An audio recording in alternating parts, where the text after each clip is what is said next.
Black and white people were using, drugs at similar rates, but black people were punished for it more severely. Bro, what? Black people were not using. Correct, but that's fine. Well, so it is. That's not right. That's not correct. Income, not based on race. But again, those are pretty much the same thing. Again, I always find the war on drugs argument so laughable. You don't want to go to jail for doing cocaine, don't do cocaine. Like, I don't understand the argument. Like, it's not that hard. Because they were doing crack cocaine, and crack cocaine was killing people because it was a less concentrated version of cocaine. Hello.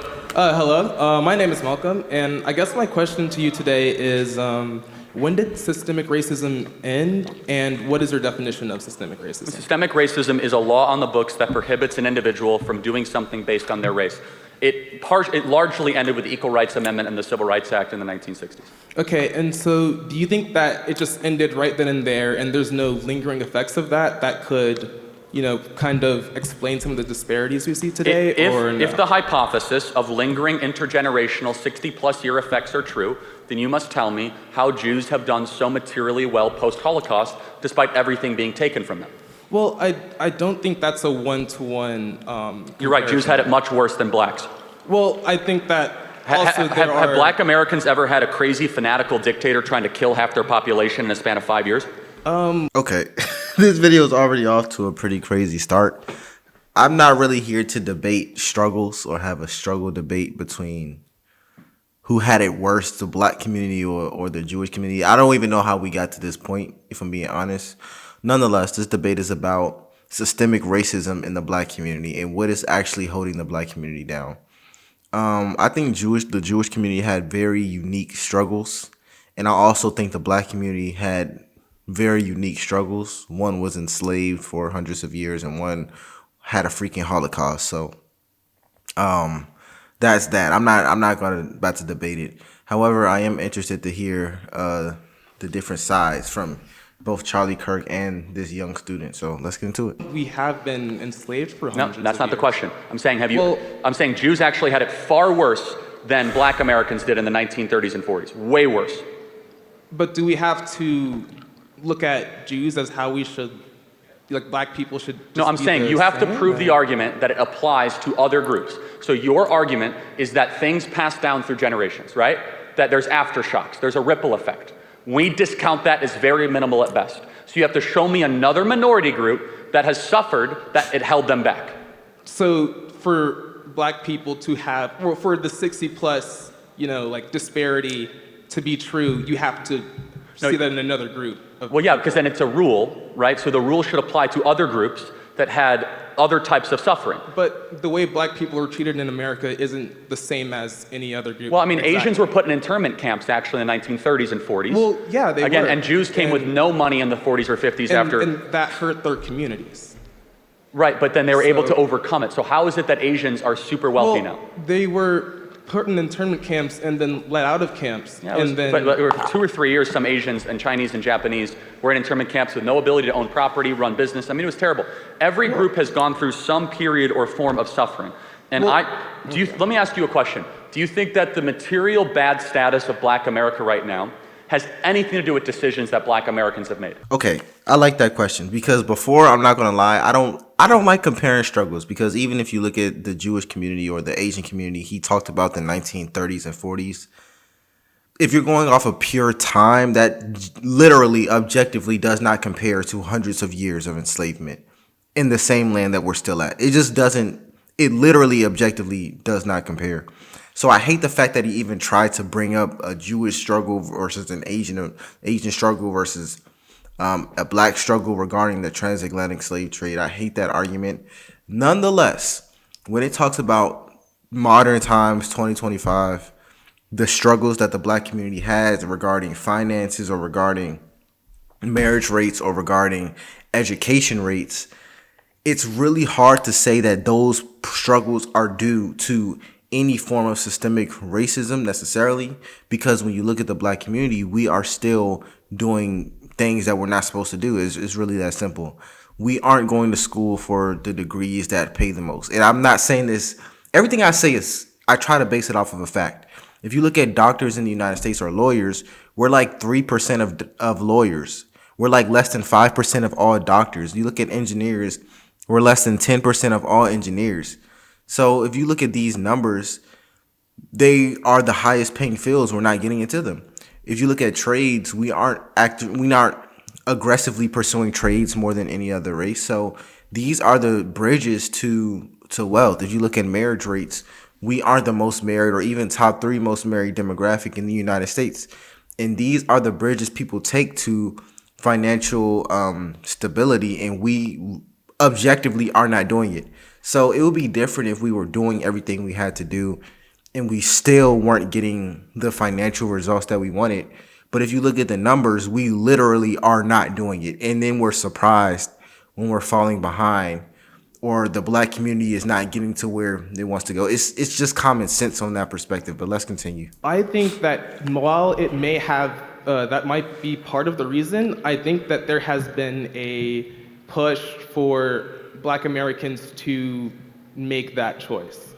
I don't understand what you mean. I would say, like, take the war on drugs, for example. I would think that that is a way that black and white people were using, drugs at similar rates, but black people were punished for it more severely and given. Bro, what? Black people were not using. Correct, but that's fine. Well, so it is. That's not right. That's not correct. Income, not based on race. But again, but those are pretty much the same thing. Again, I always find the war on drugs argument so laughable. You don't want to go to jail for doing cocaine, don't do cocaine. Like, I don't understand the argument. Like, it's not that hard. It's not complex stuff, right? It's as if, like, wait, so the argument is that a bunch of black people were doing cocaine and they caught us and we're the problem. Well, they were given longer sentences than white people. Again, because they were doing crack cocaine, and crack cocaine was killing people because it was a less concentrated version of cocaine. And I'm not saying do drugs. Don't do drugs at all. All of this could have been avoided if you just didn't do drugs, but let's pretend and we're in a magical land and everyone has some cocaine or something. Cocaine is not as deadly as crack cocaine, which is a combination of baking soda that's made in somebody's Section 8 kitchen. It's not the same thing. So that's why they were given longer sentences, because they were selling more deadly things. Not excusing drug consumption of any level, but that's just the reality of it. Even though white people get the same drugs at the same hotly rate. and highly debated, but it still is. It's not. Well, again, I've heard it from a lot of sources. If you distill it down based on the quality of attorney they had based on their income level, it just so happens a lot of black Americans had a lower income level. Well, you gotta think, why is that though? And I think there's a reason that's the case. And just so and we're I think clear, that's a systemic reason. The war on drugs was insanely popular with black leaders back in the 1980s because black communities were actually being ravaged by drugs. There's a reason why we launched it. Well, why were they were put in there in the first place? So the government like put a bunch of cocaine in the inner city? Into the inner cities. That's true. No. I believe that is true. That's not true. Well, you don't have to. Well, you can move on from that. It's okay, but let's try to find some common ground because I don't want this to be overly combative. Okay, I would agree. Yeah. Would you prefer a country that prioritizes race? Obviously merit, and that's where we're getting confused at. All these arguments genuinely ignore the concept of merit completely. For example, they will bring up the war on drugs. Oh yeah, we were targeted more during the war on drugs. But if you were trying to achieve a life that you wanted to achieve, if you were going out to work every day, if you were in school doing something, and granted, going to school and becoming rich in the 90s was much easier than going to school and becoming rich today, especially with student loans, the prices are through the roof. It was much easier back then. Nonetheless, if they were actually doing this, they wouldn't have even been involved in the war on drugs. The war on drugs wouldn't even have impacted them if they never touched drugs. But we just completely ignore that argument and we act like we're just slaves to our environment. Prioritizes merit, and I think we need to look at why some races are seen as less meritorious than others. Okay, so again, just to go back to it, I can give you another example. Cubans came here with nothing. Any Cubans in the audience? Nothing, right? Nothing, right? Am I right? Nothing. Because of Castro. Like the poorest people ever to come to America would be Cubans. They're incredibly wealthy per capita now. How does it keep on happening with every other group, but black America is like seemingly always held back? Well, I think you also have to look at, there are Cubans who move here with wealth. It's the ones who are rich enough to move. Okay, again, at least a lot of them are. Again, and I think that even the ones who do come here, with nothing, which a lot do. But you have to, so in order for your hypothesis to be true, it needs to bear out with one other group. So there have been, What? Wait, what do you think my hypothesis is? Your hypothesis first? is one of intergenerational struggle, that what has happened 60 years ago has direct impact to the material well-being of what happens today. We reject that premise. You don't think that history affects the president? Not nearly as much as you think it does, actually. Well, we believe that you are most importantly a consequence of your agency and your actions. Most importantly. And yes, there are historical implications that impact you. Of course they do. But to just say something that happened not in your lifetime and not even in all of your dad's lifetime. Well, it happened in my grandmother's lifetime, though. Right. And it Point affected being, how my dad grew up, and it affected how, what he had to do to get where he is, and for me to do what I did to get here. Okay, as well. but you got to break that down, though. Do you want me to explain my whole family's history of how we? Not necessarily, no. But at some point, you have to say, despite all the bad stuff happening to us, we still could have made good choices and we would have flourished. Well, I think you can make good choices, and I think that you should also help people make good choices, because I don't see why we shouldn't. No, we should help people make good choices. Okay. Do you know why? That's why we should get rid of DEI, which actually elevates and rewards people that have not necessarily worked as hard. DEI just means diversity, equity, and No, it means inclusion. didn't earn it, but yeah, that's fine. It doesn't. I know. Well, why would you say that then? Well, because the essence of DEI means didn't earn it. No, it doesn't. It Yes, means it does. diversity, equity, and inclusion. Okay. And I will explain. Again. What's wrong with inclusion? What's so evil about that word that you don't like it? Okay, well, in practice, not the word itself, this is a forced corporate program or college program, however you want to put it, that is putting people in positions that have less. I went with this previous guy. It's very simple. You are elevating things that do not matter, that should not be in the matrix of making decisions. DEI isn't just about hiring. It can be research to find, disparities of, diseases against different groups. And it can be it's not just race. It's also, disabilities. It's also veterans. That's a group of people that we include here at Texas So A&M. I want to get to the next question, but here's my plea to you and to all of Black America, which is this. You could pick the Salvadorians, the Mexicans, the Iranians, the Persians, the Syrians, the Lebanese. You could pick any country. The ones that have succeeded reject the attitude that you and the prior guy have said. What do you think my attitude is? Again, your attitude is very clear. You are prioritizing the past and de-emphasizing agency in the immediate. I am saying that the past should yeah, but all these have groups. effects on. Okay. This is a lot. Here's what I'll say. Racism exists and prejudice exists. And more than likely, somebody who has gone through both racism and prejudice in their lifetime. If it wasn't you. I know I have. I know a lot of you watching this have gone through some form of racism and some form of prejudice. And when you were guaranteed to win a position, or you were guaranteed to be the best person, and somebody else was still chosen over you over something that you can't control. It has happened. It has happened to me, and I'm sure it's happened to you. The problem that is stopping the student and Charlie Kirk from seeing eye to eye, and they're coming at this from completely different angles, is that Charlie Kirk is saying that your race does not inherently determine how much success you will have. If you want it bad enough, you're going to get it. That's what Charlie Kirk is essentially saying. He's beating around the bush. He's trying to make sense of that statement. He's trying to say it in a more respectful or more political way, like, oh, DEI means this. And the gist of what he's saying is that if you want it bad enough in America, you will get it. Because America does not have a caste system. America will not stop you from getting rich if you're black. Some countries will. Some countries will stop you from getting rich unless you are a certain race, unless you are from a certain family. Yeah, it gets real. Unless you're from a certain family, they will stop you from getting rich. Literally, they'll have you be a farmer for your entire life. And not a rich farmer in America. They don't have capitalism there. You're a socialist farmer. But the student is saying that, yeah, racism still exists and all these things exist. And I don't even know if they're arguing different points necessarily.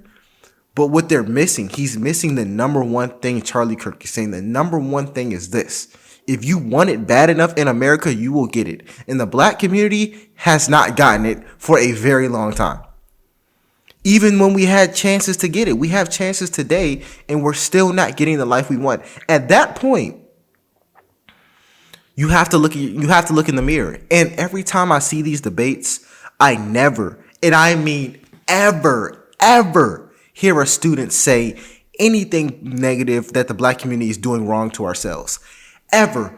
If I'm wrong, please clip a video of a young black person saying we can do this better. We messed up here. We messed up here, and this could be a reason why we're not succeeding. You rarely ever see it. You always see a pointing finger. Always. And you can't point a finger forever, bro, because sometimes, most times, it really be us. It really does. Like, even if you bring up the concept of DEI, there is a preferential treatment there, and you can't even deny it. It went to the Supreme Court. There is scholarships just for black people. You can't even deny it. And we're not taking advantage. We're not even taking advantage of it. This is why other communities are getting mad. Like, I'm not gonna say that's why they're getting mad, but these things exist, and we're still not moving up at a same rate as other races. Like, it's not. I'm not trying to be biased, but it's just the truth. What we do all now. These other groups do not believe this, and that because when have they you don't talked to all of these other groups? Well, again, you can look at their cultural ethos. You can look at how what again. So you cannot find in major Cuban literature in Miami this belief like, well, I'm not able to succeed because they took my farm away and everything's gone in Castro. That's Instead, not what I'm saying, and that's not what anyone who's pushing for DEI no, it is is though, and that's the problem. No, but the vast majority of people I've talked to who support DEI don't say that.